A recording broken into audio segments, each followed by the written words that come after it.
ఉక్రెయిన్తో జరుగుతున్న యుద్ధంలో కొందరు భారతీయులు రష్యా సైన్యం తరపున పనిచేస్తున్నట్లు వచ్చిన వార్తలపై విదేశాంగ శాఖ స్పందించింది. రష్యన్ ఆర్మీ ఆఫర్లు ప్రమాదకరమని హెచ్చరించింది. ఇది అత్యంత ప్రమాదకర వ్యవహారమని, దూరంగా ఉండాలని వార్నింగ్ ఇచ్చింది.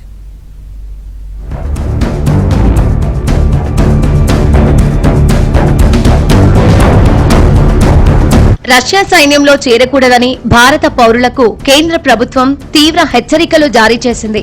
కొందరు భారతీయులను ఉద్యోగాల పేరుతో మభ్యపెట్టి బలవంతంగా ఉక్రెయిన్తో యుద్ధంలోకి పంపుతున్నారన్న వార్తల నేపథ్యంలో కీలక సూచనలు చేసింది. ఇలాంటి మోసపూరిత ఆఫర్ల పట్ల అప్రమత్తంగా ఉండాలని, ప్రాణాలకు ముప్పు తెచ్చుకోకూడదని విదేశాంగ మంత్రిత్వ శాఖ ఇవాళ ఓ ప్రకటనలో స్పష్టం చేసింది. నిర్మాణ రంగంలో పనప్పజెప్పి రష్యాకు వెళ్లిన తర్వాత నేరుగా యుద్ధ రంగంలోకి పంపారని ఇద్దరు భారతీయులు ఆరోపించారు. ప్రస్తుతం వారు రష్యా ఆధీనంలో ఉన్న తూర్పు ఉక్రెయిన్లోని డొనెట్స్క్ ప్రాంతంలో సెలిడో పట్టణం నుంచి ఫోన్లో మాట్లాడినట్లు తెలుస్తోంది.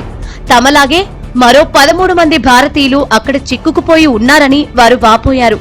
6 నెలల క్రితం స్టూడెంట్ లేదా విజిటర్ వీసాలపై రష్యాకు వచ్చిన తమను ఓ ఏజెంట్ మోసం చేశాడని వారు తెలిపారు.